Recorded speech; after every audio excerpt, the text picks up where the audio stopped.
ஆண்டவரும் இரட்சகருமாக இயேசு கிறிஸ்துவின் இனிய நாமத்தில் உங்கள் யாவருக்கும் அன்பின் வாழ்த்துக்களை தெரிவித்துக் கொள்கிறேன். அருமையான தேவ பிள்ளைகளே, new day new hope daily devotion மூலமாய் இந்த நாளில் கூட உங்களை சந்திப்பதில் நான் மிகுந்த மகிழ்ச்சி அடைகிறேன். அல்லேலூயா.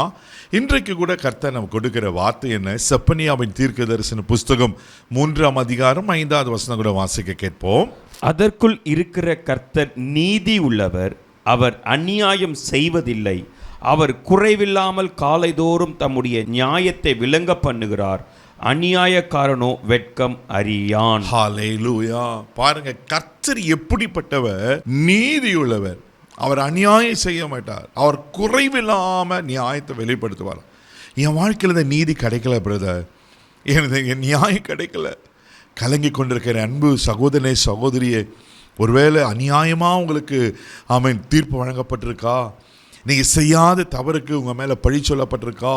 ஒருவேளை நியாயமாக வர வேண்டிய சொத்தோ அல்லது பொருட்களோ அல்லது உயர்வுகளோ ப்ரமோஷனோ உங்களுக்கு தலைப்பட்டு இருக்கா? நீங்கள் கர்த்தரை சார்ந்து கொள்ளுங்க. அவர் யார் தெரியுமா? அவர் நீதியுள்ள நியாயாதிபதி. ஹல்லேலூயா. அங்கே தீர்க்கதரிசி ரொம்ப அழகாக எழுதுகிற பாருங்க. என்ன பண்ண? அவர் அநியாயம் செய்வதில்லை, அவர் குறைவில்லாமல் காலைதோறும் தம்முடைய நியாயத்தை விளங்க பண்ணுவாராம். உங்களுக்கு அதிகாரிகளோ மனுஷரோ நியாயத்தை விளங்க பண்ணாமல் இருக்கலாம், ஆனால் நீங்கள் கர்த்தரை சார்ந்து கொள்ளுங்க. கர்த்தர் உங்களுக்காக வழக்காடுவார். கர்த்தர் உங்களுக்காக நியாயத்தை செய்வதற்கு அவர் உண்மையில் தேவனாக இருக்கிறார். என்ன காரியத்தில் உங்கள் மேலே அநியாயம் இழைக்கப்பட்டிருக்கு தேவப்படல, நீங்கள் கர்த்தரை சார்ந்து கொள்ளும்போது நிச்சயமாக அவர் நீதி செய்கிற உண்மையில் தேவனாக இருக்கிறார். சங்கீதலின் புஸ்தகம் 11ஆம் சங்கீதம் 7வது வசனத்தை கூட வாசிக்கும் போது சங்கீதக்காரன் இப்படியா சொல்லுகிறார், வாசிக்க கேட்போம். கர்த்தர் நீதி உள்ளவர், நீதியின் மேல் பிரியப்படுவார், அவருடைய முகம் செம்மையானவனை நோக்கி இருக்கிறது. பியூட்டிஃபுல்லா இருக்குல்ல?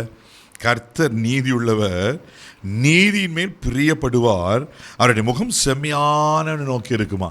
ஆமேன். அவர் நீதி உள்ளவருங்க. அவர் நீதியின் மேல் பிரியப்படுகிற கர்த்தர், நீதி செய்கிற கர்த்தர். உங்கள் வாழ்க்கையில் என்ன நீதி நடந்தாலும் கவலைப்படாதீங்க.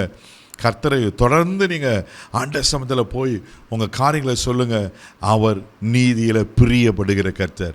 உங்களுக்காக நிச்சயமாக அவர் நீதியை செய்ய உண்மையில் இருக்கிறார். நீங்கள் தொடர்ந்த வேதத்தில் பல வசனங்கள் சொல்லப்பட்டிருக்கு. நீங்கள் தொடர்ந்து வாசிப்பீங்கன்னா அதே சங்கீதத்தின் புஸ்தகம் 129ஆம் சங்கீதம் 4வது வசனோடு இப்படியா சொல்லப்பட்டிருக்கு, வாசிக்க கேட்போம். கர்த்தரோ நீதி உள்ளவர், துன்மார்க்கருடைய கயிறுகளை அவர் அறுத்தார் என்றும் இஸ்ரவேல் இப்போது சொல்வதாக. கர்த்தரோ நீதியுள்ளவர், அவர் துன்மார்க்கரின் கயிறுகளை அறுக்குகிறவர். அல்லேலூயா.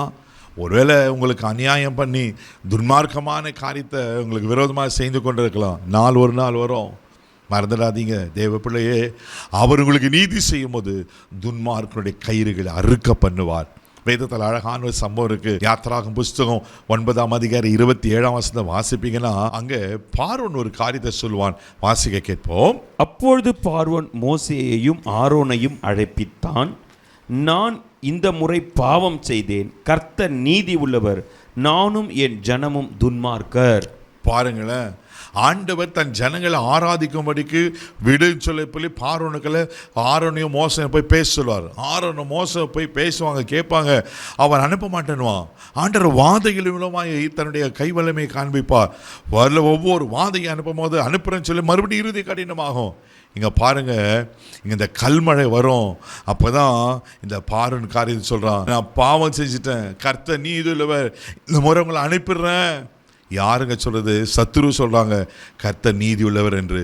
பாருங்கள், 10 வாதைகள் வந்த பிறகு தான் அவனுக்கு புத்தி வருது. அவன் மறுபடியும் அவன் அனுப்பி விடுகிறான். அந்த சம்பவங்களுக்கு தெரியும். அனுப்பிவிட்டு மறுபடியும் அவன் இறுதியை கடினமாகி பின்தொடர்ந்து போய் அந்த இராணுவம் முழுவதும் அழிந்து போகிறத பார்க்குறோம். கர்த்தர் நமக்காக நீதி செய்வாரானா தேவ பிள்ளையில் ஆமேன், அதனுடைய பாதிப்பு பயங்கரமாக இருக்கும். பார்வோனை அவன் சேனையை கர்த்தர் அழித்தார் என்று வேதத்தில் வாசிக்கிறோம்லவா? அவர் உங்களுக்கு நீதி செய்வார், பயப்படாதீங்க. எப்படிப்பட்ட காரியம் இருந்தாலும் கர்த்தருடைய அற்புதத்தை நீங்கள் பார்ப்பீங்க. கண்களை மூடி நம்ம ஜெபிக்கலாம். தகப்பனே, உமக்கு நன்றி சொல்லி துதிக்கிறோம், ஸ்தோத்திரப்பா. நீ நீதி செய்கிற கர்த்தர், நீ நீதி உள்ளவர் ஆண்டவரே. அப்பா உமக்கு நன்றி. ஆமென். யாராருக்கு என்னென்ன காலத்தில் அன்ற நியாயம் நீதி கிடைக்கணுமோ அற்புதங்களை செய்யுங்க. இவ்வளோ ஆசீர்வதிக்கும்படியாக ஜெபிக்கிறேன்ப்பா. உங்கள் கிருபையுள்ள கரத்தில் ஒப்பு கொடுக்கிறோம். இந்த நாள் முழுவதும் கரம் பிடித்து நடத்தும். தெய்வீக பாதுகாப்பு கொடுங்க. எல்லா தீங்கு கவலைக்கு காத்துக்கிறோம்.